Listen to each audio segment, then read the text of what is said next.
Welcome, everyone, and thank you for joining us for the second installment of our Summer Sessions with AssetWatch Heat-Tested Reliability series. Throughout the summer, we're exploring how predictive maintenance helps organizations reduce unplanned downtime, improve reliability, and keep operations running strong during the most demanding months of the year. Last session, we focused on food and bev. Today, we're turning our attention to the packaging industry. For packaging operations, summer can amplify challenges that already exist year-round. Production schedules tighten, customer demands increase, maintenance windows become harder to find, and equipment often runs longer and harder than usual. In high speed, continuous flow environments, even a single asset failure can bring an entire line to a halt, creating scrapped, missed shipments, overtime cost, and customer service challenges that extend far beyond the maintenance department. Today's session is focused on practical strategies for keeping packaging lines moving during peak demand periods. We'll discuss how to identify the assets that matter most, the failure modes most commonly responsible for unplanned downtime, and how predictive maintenance can help teams gain visibility into developing issues before they become production disruptions.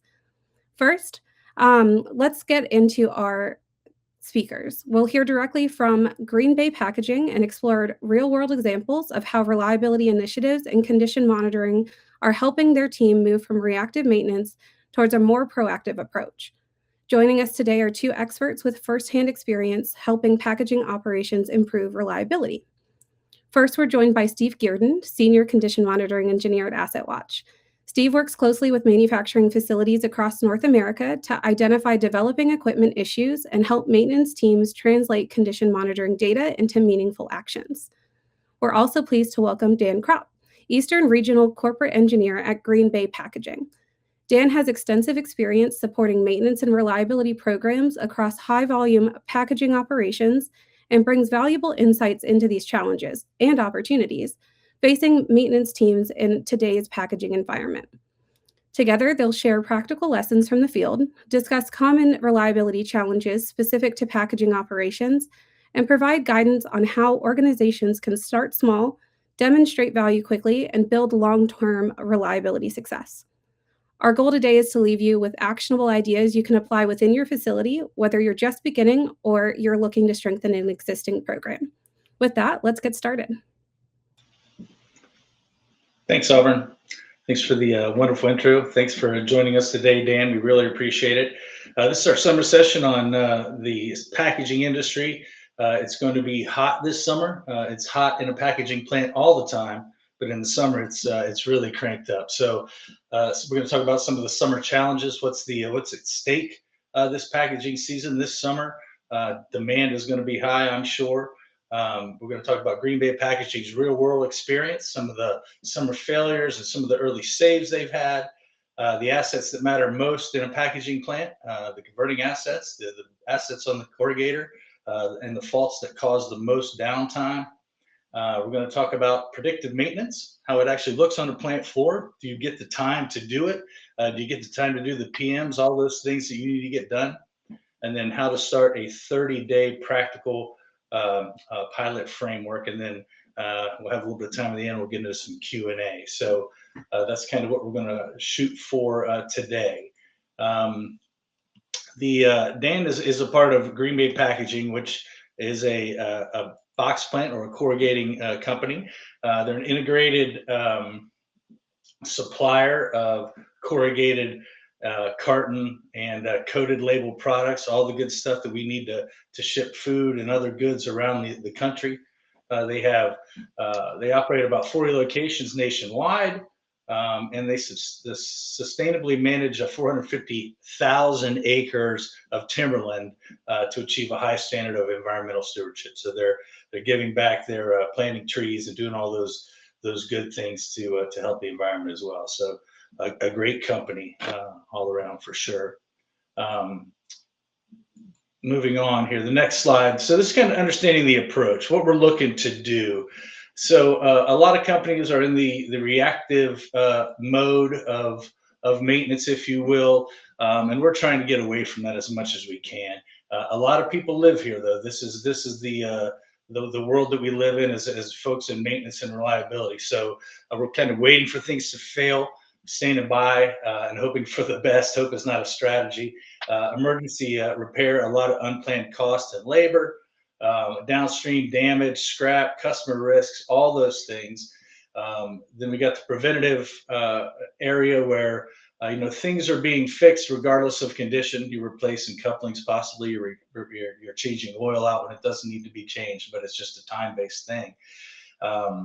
Often over maintains things. It's labor intensive. You need a lot of people. You got a lot of guys out there doing high, skilled labor folks that maybe should be doing something else. They're just doing PM work, and you're just guessing. A lot of times you don't get OEM support. You're kind of up to your own, left to your own devices on developing PM decks and things like that.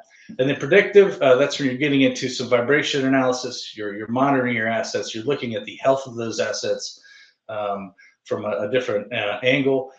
You act when the data says to instead of when the calendar says to. So that's good stuff. And then you plan the repairs on your downtime as opposed to losing uptime. And then you have guys like us that analyze that data and help you prioritize that work and things. So Dan, if you got anything to add there, some folks who are on the call that are kind of in that reactive mode right now, where do you recommend they start? Kind of what did the early stages at Green Bay look like for y'all? Well, what we've always done is try to find the heavy hitters, the things that'll shut down the whole plant. Things like air compressors and things that all the equipment will rely on, and see if we can get some early wins. Kind of does two things. One, you see whether the system's working, and that's where you're going to save the most labor cost with maintenance. And after that, I think it's really important to collect a lot of data so that you know whether your system is working or not. If you're doing the right things. Yeah. And it helps when you're kind of going that next round after you got the heavy hitters, you know where to go next. Gotcha. So where would you consider the bulk? You probably, in your experience, you have multiple plants, you have kind of a array of things. So are most of your plants in the preventative kind of realm? Are they reactive still, predictive? Are they moving in the right direction? What are you kind of seeing out there? I'm seeing a lot of reactive and preventative. Green Bay Packaging as a corporation is trying to get more into the predictive. Mm-hmm. It's over the last year or so come online quite a bit. Gotcha. As you're sort of making the move from reactive to preventative to predictive, what are some of those? Like, have you identified kind of what the hardest part or some hurdles that you've kind of run into during that process?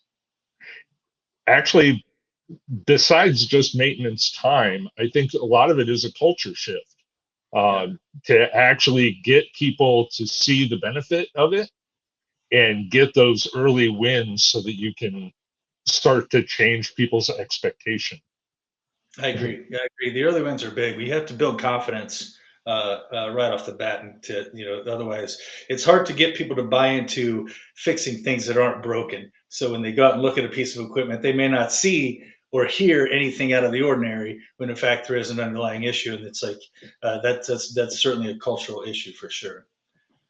Awesome. Thank you. Let's move on here to this. The next slide here, I think, is we're going to take a quick poll. Kind of see what other folks are sort of dealing with out there in the audience. So some of this stuff, when you're going from a mostly reactive to a reactive and preventative mix, strong preventative program, some predictive maintenance, and then a full predictive. A lot of folks are going to be probably in those first couple categories there, I believe. We'll kind of let that fill in there and sort of see where this leads us.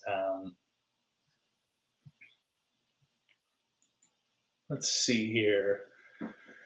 So for the folks, I think we kind of discussed that already a little bit. We sort of talked about what your early experiences were there, Dan. So it looks like a lot of folks are in that reactive preventative mix. I think that's not a bad place to be. You're going in the right direction. You're getting some preventative maintenance done, some things like that. When you were building out your PM programs and things like that, Dan, have did you feel that you had good OEM support and stuff like that? Or you were able to get kind of what you needed to do to the equipment, how to maintain it? I think that there's a pretty good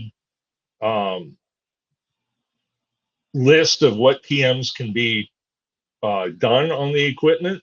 Yeah, It's mostly do we have the time? Uh, gotcha. and and quite honestly, do we have the manpower, the correct manpower to do the work? That's Um, right. Yeah, when but demand is I high. Sure. yeah, I would say that it's mostly a time-based issue. Gotcha. Um, Understood. Sounds good. Sounds good. So I think that stands correct there with what we saw with most of the folks in the reactive sort of area there. Um, I think that holds true with not just packaging. I think that's the case across industry, across all industries, a lot of industries anyway. I see it outside of packaging as well. So everybody's kind of dealing with the same sort of things that the packaging folks are dealing with. Next slide here is the end-to-end maintenance program that we offer here at AssetWatch. It's pretty turnkey program. We have it starts with an asset list build where we talk about the most critical assets in your plant, things like that. We develop an asset list together. Then we come out and we deploy sensors on those assets. Data is collected periodically on those assets. It's fed into our cloud. Then our machine learning, our AI takes that data and looks for anomalies, looks for any sort of rapid change alerts, things like that. And that data is then fed to our CME, one of my counterparts or myself.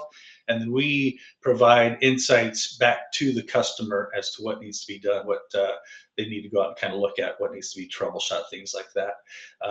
There's also an AI alert now that is sent out by our fault detection system. If it's severe enough, it will send an email all hours of the day and night to the customer directly for a immediate inspection to be conducted. So in severe cases.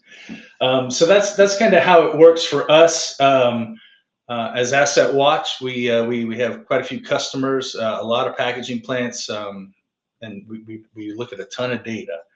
We develop and decipher thousands of points of data a day in packaging. So the next slide here is a case study that we wanted to get into at Green Bay. These are some scrap blowers and things. This was one that was detected early. I'm going to let Dan kind of take over, but scrap blowers are one of the industry's biggest, I guess, pieces of equipment. They're everywhere. Plants have multiple scrap blowers at most sites in most cases. So these are big pieces of equipment that tend to fail unexpectedly. So go ahead, Dan, if you wouldn't mind kind of filling us in on what you guys saw here. yeah, so for the scrap blowers, that tends to be a piece of equipment that's tucked off to the side. Generally speaking, there's not eyes on it a lot. And what ends up happening is if you don't catch those problems early, now you're looking at shaft replacements, motor replacements, much more expensive and expensive downtimes. So the key that AssetWatch has been able to do is get us that early detection where we're just changing a bearing instead of changing a whole blower out. And with every other maintenance department in the entire world, we're always shorthanded. And without these things being looked at frequently, it's really easy to get out of hand. Yeah, exactly. You don't have somebody going up on the roof or wherever these are, looking at them on a regular basis, you have no idea what the condition of that machine is without Es- some sort of monitoring device. Especially in the summertime, everybody's going to avoid going on roofs or up near the ceiling where the heat's the worst. Yeah, And at best, you're going to get somebody walking by going, it's fine. that's right. That's right. Excellent, man. So moving on to the next slide here, before we go on to as Dan mentioned, scrap blowers are everywhere. There's something that's out of sight, out of mind, and monitoring them is if you lose one, you lose the line. You could potentially shut down the corrugator as well. So they're pretty critical pieces of equipment for sure. Next slide here is setting the stage. So turning up the heat on your equipment and team, it's going to be hot. Production is high. There's tight schedules, less margin for error, gas prices, all those good things are affecting everything. You got personnel gaps. You got folks going on vacation. You got people just systematically getting sick, all those good things. And just fewer experienced people on the floor. You got the heat, you got the humidity, you got the dust in a packaging plant, the humidity, the steam is enough in the wintertime. So when the summertime hits, it's definitely cranked up. And if you get one unplanned shutdown, it could just kill your budget. So peak season, you got costs more. There's more customer commitments, all that good stuff. A lot of demand on the plant. What are some of those big things, Dan, that you are dealing with this summer? Do you have any capital projects? Do you have any things like that you got dealing with, or big maintenance plans, or kind of what are your big I guess hurdles or big things that you see coming? Oh, we have some capital projects going on. Definitely. I think that's pretty much all the time, which kind of feeds into the whole uh, short on people problem. You start getting people involved in capital projects and running electrical, and they're not doing PMs on equipment, and Yeah, it's one more distraction for the maintenance department. yeah, that's as right. as far as I was thinking about the heat related issues, for years I worked on second shift in maintenance, and Yeah, oddly enough, a lot of the machines run perfectly fine all day long, and that heat kind of soaks in. And by 3-4 o'clock in the afternoon, when day shift's on its way out, now you're dealing with less experienced maintenance guys, and that's where you get a lot of drive faults and things like that. yep, yep. That is interesting. The hotter things get, sometimes the vibration cranks up, all that good stuff. Your temperature levels increase. Your grease gets a little thinner. I think all those things are a factor. Yep. Good deal, man. Let's see. Anything else on that one? I think that pretty much covers that slide pretty good there. We got about, I think the median cost there is about $124,000 per hour of unplanned downtime. I don't know if that's an industry standard. Does that align with what you guys kind of track with, Dan? Do you track ROI and things like that? Um, we do. I think it's a bigger measurement for at least Green Bay Packaging, where we're more worried about that downtime number, because that Yeah. that downtime is what's going to hit our customers the quickest. Now, the one thing I have noticed with AssetWatch is when that ROI number gets better, downtime's getting better as well. So Yeah. they pretty much track. Yeah. Excellent.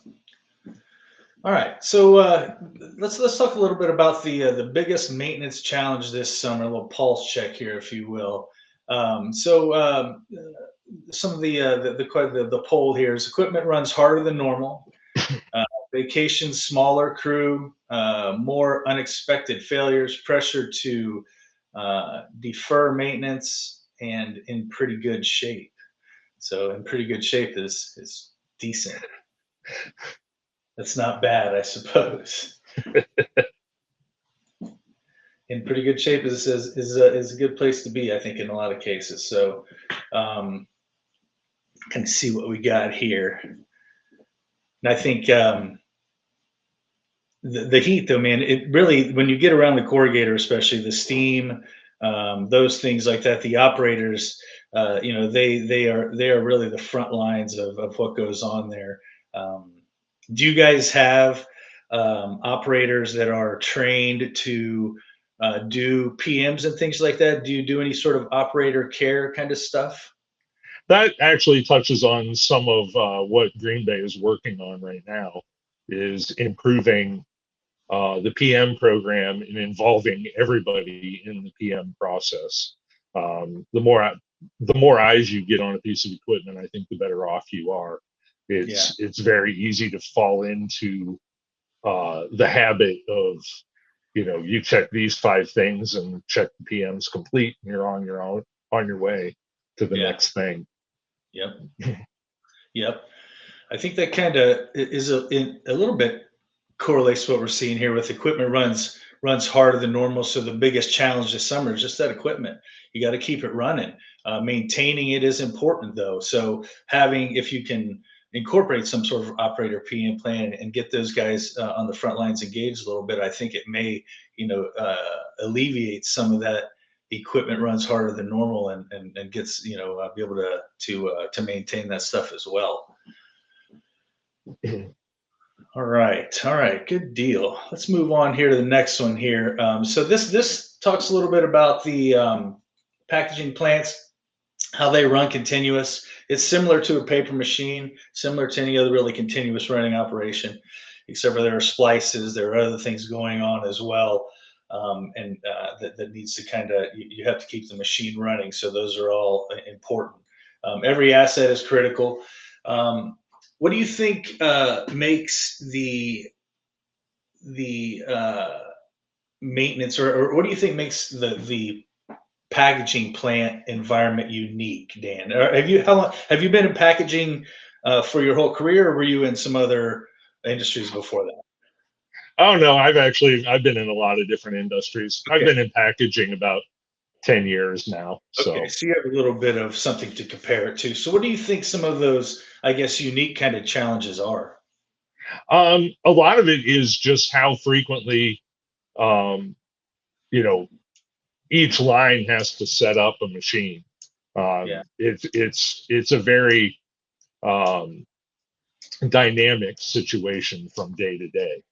yeah, And uh, you there are we're always on the lookout for those spots in the plant that are single point failures, the yeah, things that'll shut down the entire plant. And indeed. it's the other thing is the redundancy is really kind of hit or miss. There are, orders you can run on multiple machines, but a lot of times a plant is reliant on one machine for a customer, Yeah, and those get really critical really quick. I bet. Indeed, they do. So that kind of goes along with that continuous flow, the frequent changeovers, compressed air dependency. That's another big one. I think you and I spoke about that last week a little bit. I mean, packaging and compressed air is huge. Oh yeah, yeah, and once again, that's another one that's typically tucked away off on a corner. At best, you're going to get once or twice a shift. Maintenance will wander by and listen to it, but Yeah, you've it'll bring down the plant real quick. yeah, yeah. They certainly will. Even if a lot of these they're maintained most of the time by a service company or a compressor company that comes in and kind of keeps an eye on them from time to time. But that still is not certainly foolproof. Right. Of course, you got the high speed and the synchronized motors. A lot of different kinds of synchronous motors and German built motors and different things like that. Lots of lead times on some of these things. I think some of them are 16 to 20 weeks. I think, and some gearboxes as well that are very long lead times. So super important to know the health of this machinery.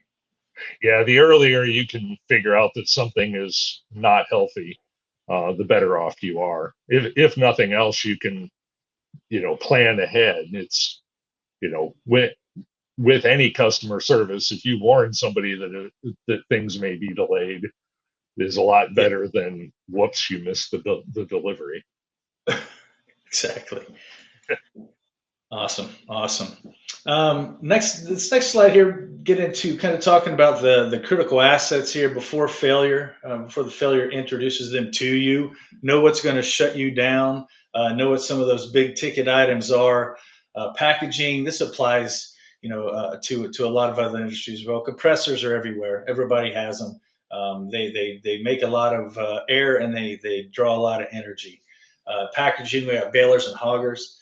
Those are where if that goes down, you're down. You're going to be putting waste on the floor. You're going to be shoveling scrap. It's never a good day when the baler or the hogger go down. Everybody's working a lot harder.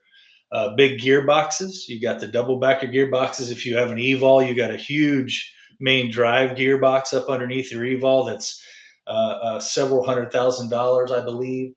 Then you have, of course, your single facer gearboxes as well as others. Get your start supply. A lot of folks are switching to air pumps these days, but there are still a lot of Viking supply pumps out there.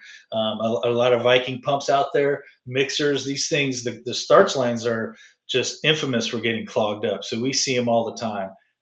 Seals blow out, starts lines get clogged up, all that good stuff. And then rotary die cutters and flexos. There's 100 different kinds of die cutters and flexos out there. There are new ones, old ones. We got some old ones, copper, some Langsons that are still out there cranking along, and some old ones like that. But then we got the new evols and all the others as well. So, and then of course our favorite and everybody else's, the trim blowers at the end there. The machine that's going to be out of balance and just flying off the roof if you don't take care of it, for the most part. Any questions on that one? I think we covered that, Dan, pretty good.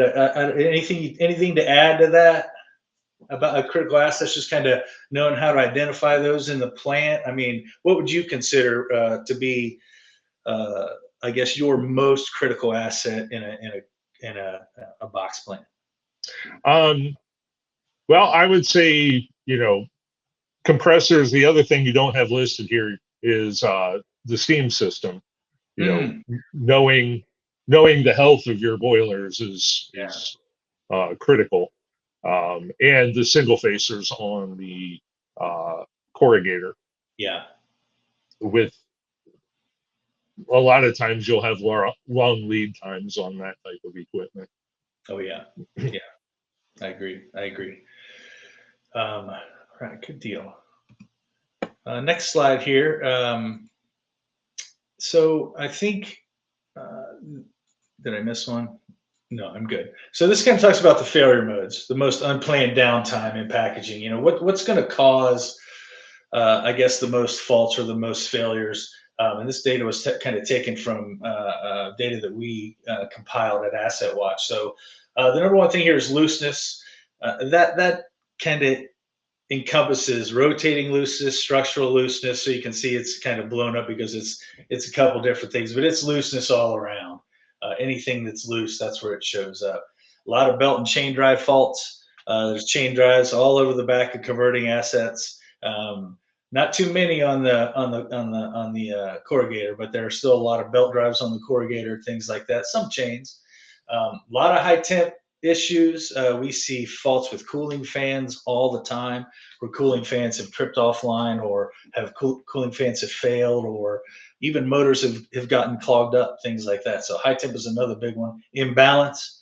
That's our scrap blowers as well as trim blowers. Scrap blowers as well as print section blowers and things like that. We see a lot of imbalance in. And then last but certainly not least are the rolling element bearing faults there. So let's see. Let's get into that. Kind of goes through those a little bit. We'll get into this. We got a couple of case studies here, and I'd like Dan to kind of share some of this insights on that. You have anything to add to the failure modes, Dan, before we move on? Anything else that you would add to that? The only thing I can add to that is, we've seen a big improvement in catching these type of faults. You can almost look at these faults as increasing severity as you go down. And a lot of what we have seen is, catching something that's loose as opposed to, having an actual roller or rolling element bearing fault, Yeah. and catching it as a bearing instead of a shaft being chewed up. We're seeing a lot of catches that are earlier. Yep. Yep.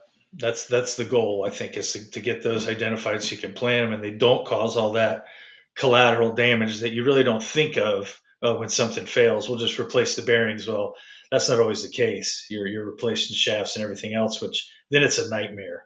Yeah. Getting a shaft sometimes is painful enough. You have to try and have one made or get it's like then you're just in trouble. Right. All right, cool.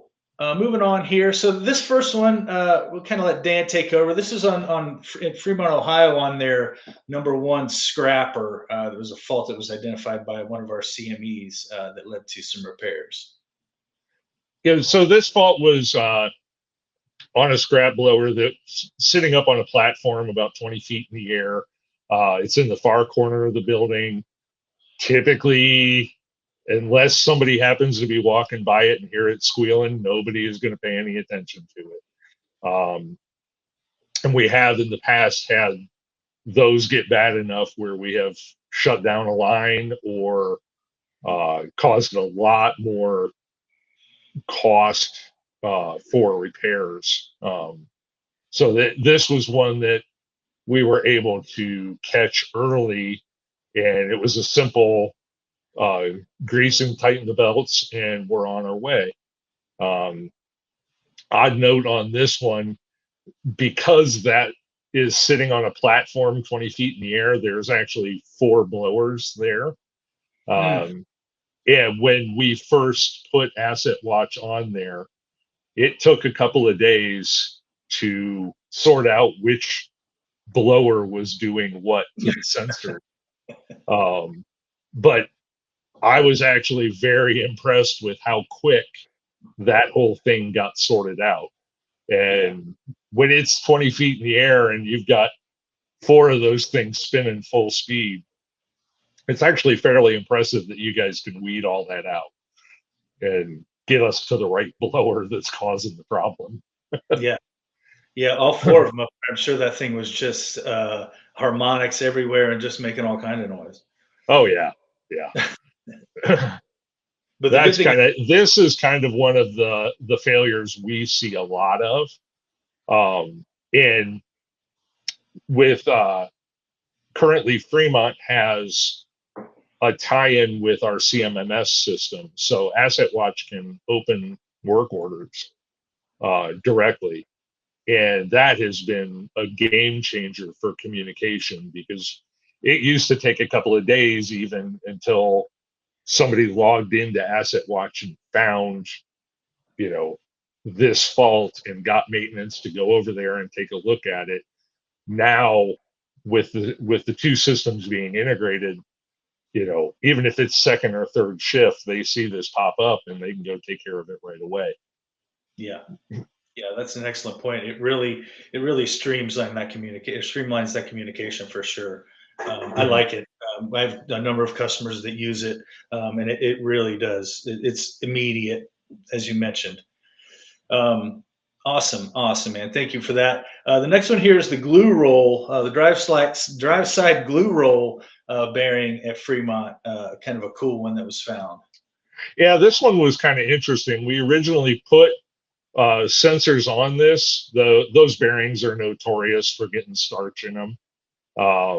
And that's one we had identified from past failures as something we wanted to monitor.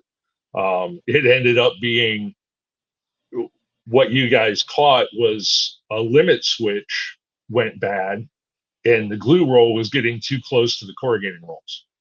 And that would have been catastrophic had it not been found. It was found early, and that would have been new rolls. That would have been major downtime for the corrugator.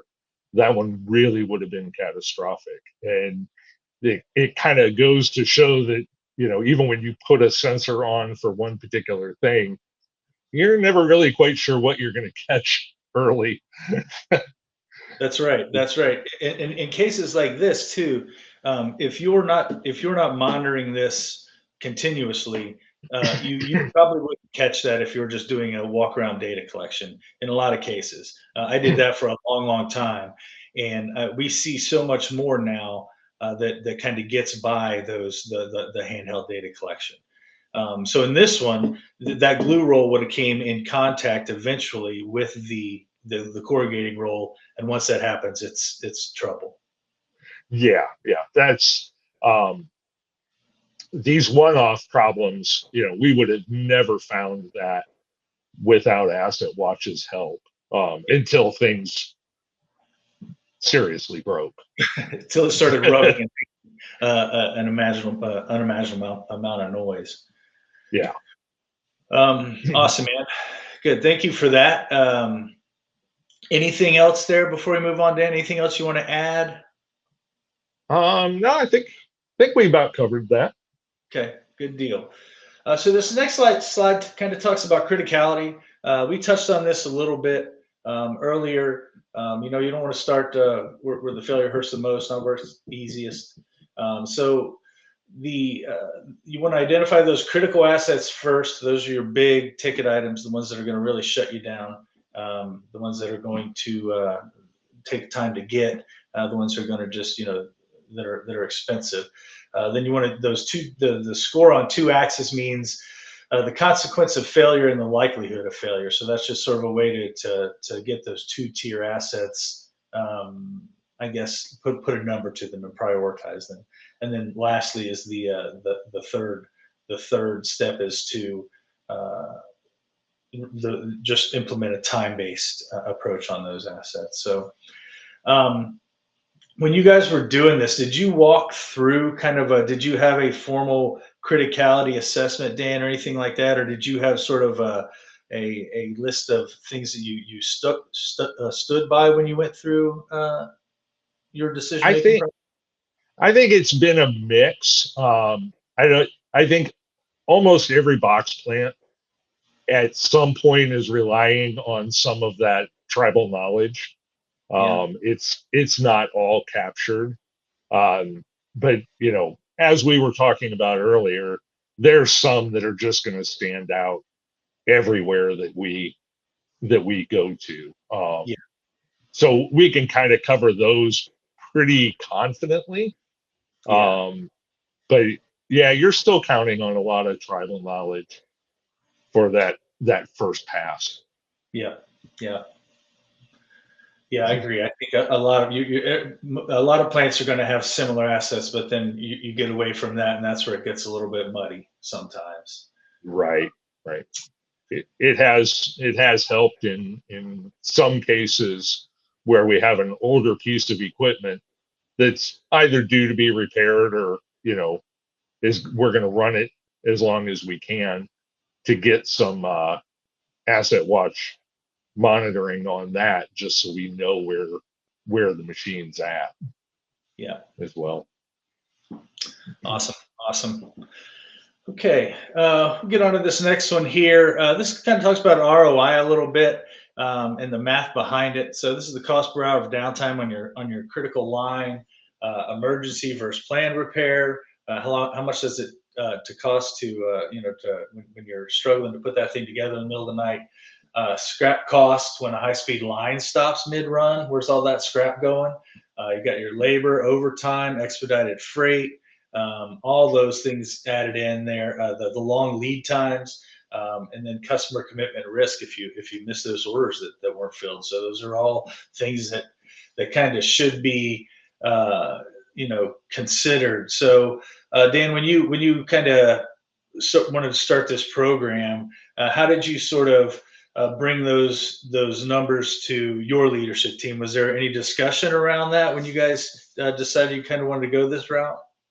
Yeah, I think it's been kind of interesting. There's a lot of people in the upper management area that they're very interested in that ROI math. But when you get down to the level of getting buy-in from maintenance, and the crews, that ROI math translates pretty quickly into uptime. Yeah. And that's where everybody can see the difference. Yeah. And from what we've seen is that, that uptime number is critical for how pretty much every maintenance team is judged. Nice. Have you seen any improvements in uptime in the recent in the recent months? Yeah, that it actually has improved uptime, and it's a little bit more difficult to measure. You're counting on a lot of self-reporting from maintenance. Mm-hmm. So the more data you collect, the better off you are.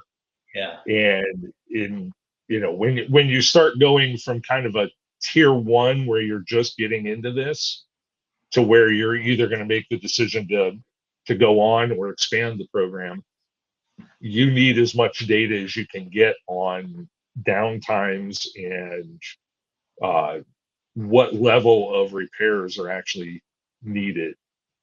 Makes quite a difference. Yeah. Do you guys have systems in place to collect that data? Do you have like a Pi or whatever they call it or anything like that? Well, that ties into the CMMS system. Yeah. Okay. The more functional CMMS systems will collect up how much time maintenance actually spends on repairs and what downtime really is. I gotcha. Okay. Makes sense. Awesome. Let's move on here to this next one. This is kind of the how to start. Start with 5 assets and build from there. Kind of approach here. So you want to do your criticality assessment. Do that first. Get that asset list built. Then you do the sensor installation. The baseline is established very quickly with AssetWatch. It doesn't take long at all. Our CMEs are usually looking at the data the day after or within just a few days to go through it all. And then and provide insights right off the bat, and then the first alert or insight there, or the first alert or insight there comes shortly thereafter. So that's kind of it for. I think that's kind of it for the presentation. Dan, any advice you would give somebody kind of looking to get implement a program like this or get started into the predictive maintenance realm? I think that as I kind of mentioned, connecting it to your CMMS is key on communication. I think that has helped a lot, and I kind of wish that we had done that earlier, because we've seen a lot on that. Some other interesting notes I would say is I was surprised at how you don't get false positives off of these systems. I think every one that we've seen, there has actually been an issue, and that's kind of key for getting maintenance on board with getting things fixed. Is it doesn't take many times of crying wolf before everybody starts ignoring it. And we haven't seen that kind of thing at all. That's good. The one thing I did want to mention off of this slide was the sensor installation. And, when your techs come out, I think probably everybody can agree that, techs in everywhere are kind of hit and miss. Companies don't have the time to train, and some of them are good, some of them are bad. I think every AssetWatch guy that I have seen in a building knows what he's doing. We had a senior guy come by and actually ask how the previous visit went. And having feedback like that and just the competence on your guys is critical. And it's been really nice to just kind of, they come in and do their thing and they know what they're doing is key. The only other thing I would ask anybody getting into it is take good pictures. Everybody, or every sensor that gets placed has pictures on it, for the website, so you can see where the sensors actually are. Take pictures zoomed out far enough that the third shift guy can figure out where it is. Awesome. Thank you for that, sir. Thank you. I think lastly here we have a quick poll to take here. So this would be kind of what would be most helpful as a next step, criticality assessment, demo, possibly discuss a pilot program, more packaging case studies. We have quite a few of those, and still learning, not ready yet. So I think those are a good few things to kind of cover. Auburn, should we move on to questions now, or I think that's about it for me after the poll. Yeah, absolutely. Awesome. So thanks, Dan and Steve, for those insights and examples. That was awesome. So for Q&A, if there's anything that you'd like to ask Dan and Steve, please ask in the chat. Reminder to everyone here, if you didn't see it in the chat, any questions asked will be entered into a raffle to win your choice of a Yeti cooler or a pair of Ray-Ban sunglasses. Because when your equipment stays cool under pressure, you deserve a little downtime of your own. So with that, let's jump into our first question. So for organizations that are still mostly reactive, where do you recommend they start? I think you have to start with an equipment list. You got to figure out what your assets are, and get a criticality assessment, and know sort of what you're dealing with. And then you're gonna, I think you're gonna have to do a personnel assessment as well, and see what kind of your skill levels are. If you have folks that are capable of kind of taking you to the next level, and go from there. Dan, do you have any insight on that? Well, we kind of touched on it before, but go for the easy wins. Those items that you're going to have problems with, and try to get those covered first. That way you can see a quick return, not only in ROI, but in getting everybody on board. You get one Saturday where they don't have to tear apart a piece of equipment, and it's an easier fix, and everybody will buy in a lot quicker. That's awesome. That actually leads perfectly into our next question for you, Dan. How did you determine which asset was the most critical for you guys to monitor? It's a combination of downtime and how fast we can get replacement parts. Those are really the two issues that we aim for the most. That's great. So you talked a little bit about your CMMS system. So what was the level of difficulty in connecting your CMMS system? Who led the connection? Was it you guys, or was it on the AssetWatch side? And is your system totally digital or hard copy? It's totally digital. Actually, AssetWatch reached out to us and said, "Hey, we can connect up to CMMS systems," and gave us a list of what they could connect to, and ours was on the list.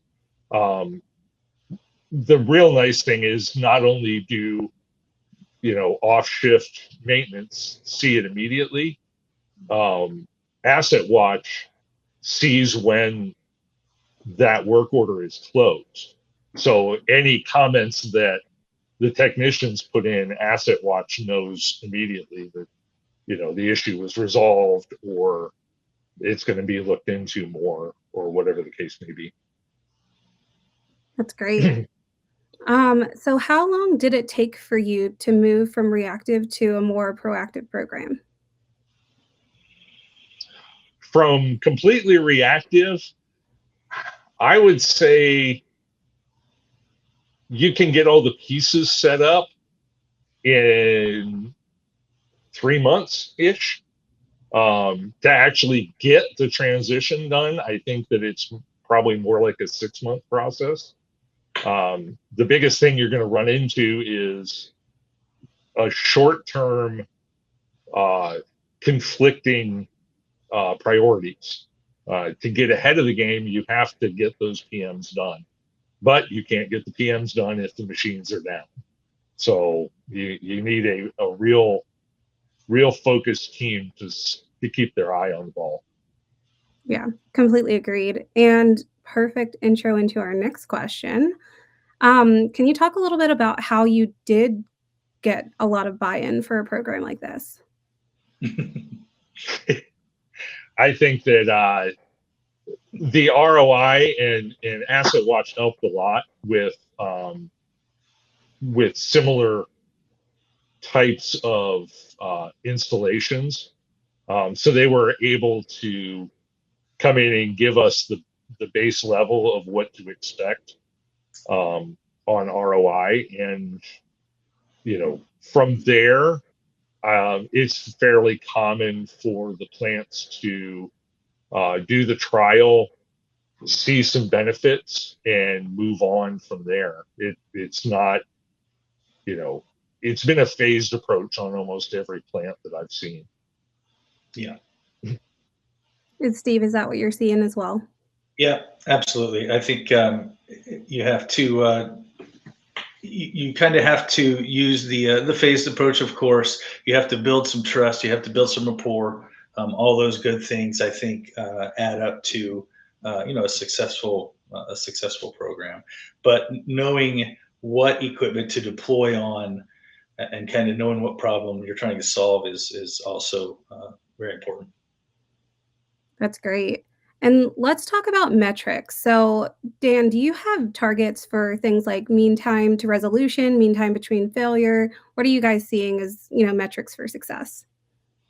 I think mostly we are still in the phase of looking at mean time to repair and total downtime.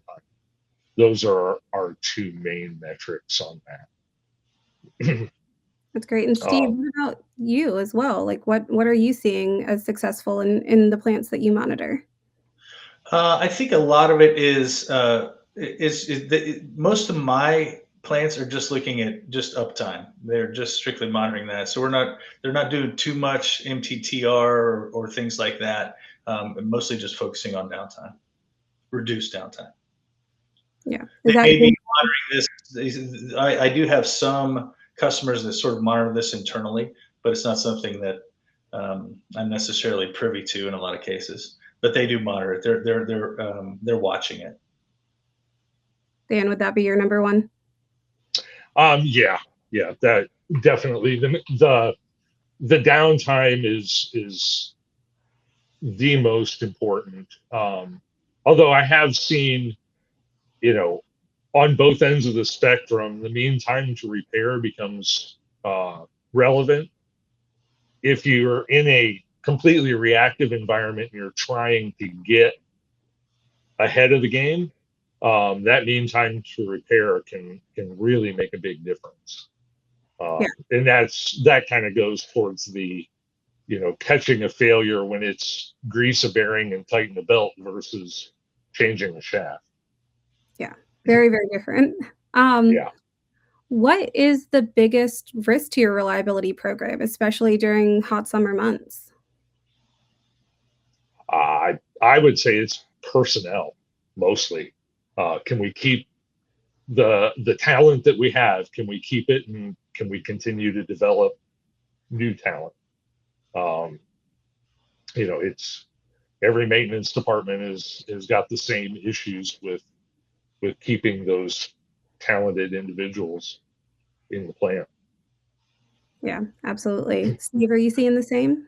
I agree. Yeah, I think people get burnt out. I mean, it is a tough it's a tough industry. Operators, especially, and maintenance men alike, or maintenance folks alike. Everybody, it's a tough industry, especially in the summer. So I agree. And what's funny is the burnout can happen both ways. I mean, Yeah. I've seen senior techs that just get bored with it and they burn out. And I've seen new guys who just are faced with that flood of information and they'll burn out as well. And it's a balancing act for everybody. Absolutely. What about monitoring for things that are in hard to reach places? So hard to reach bearings, shafts. Any advice there? Um, we can get to them. Our sensor is relatively small. Sometimes we have to, the shaft has to be modified in some cases. Very rarely, though. In most cases, we're able to get on trim blowers, especially things like that that are in those kind of hard to reach areas. Sometimes, there are clearance issues with single facers and things like that. The newer models all kind of open up and close, so you kind of got to get creative from time to time as where your scissor placement is. Perfect. And we've got time for one more question. What are some common issues you've seen predictive maintenance help prevent before failure?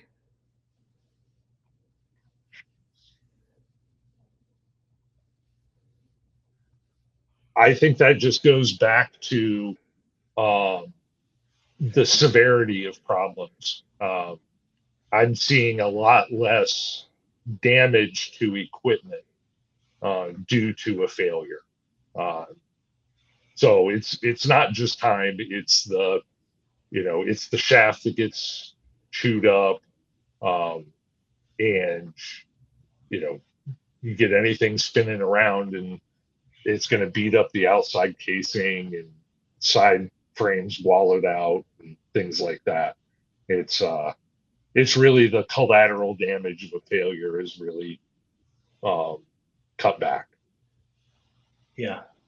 Yeah, we touched on this just a little bit earlier in the presentation. There was in the webinar, looseness is a big thing. All those kind of those faults that we had, but there's other ones too that imbalance. You got misalignment, all those things that can lead to a bearing issue or something like that that can be corrected now, and they don't lead to further and more maintenance activities down the line. You could prevent things from happening.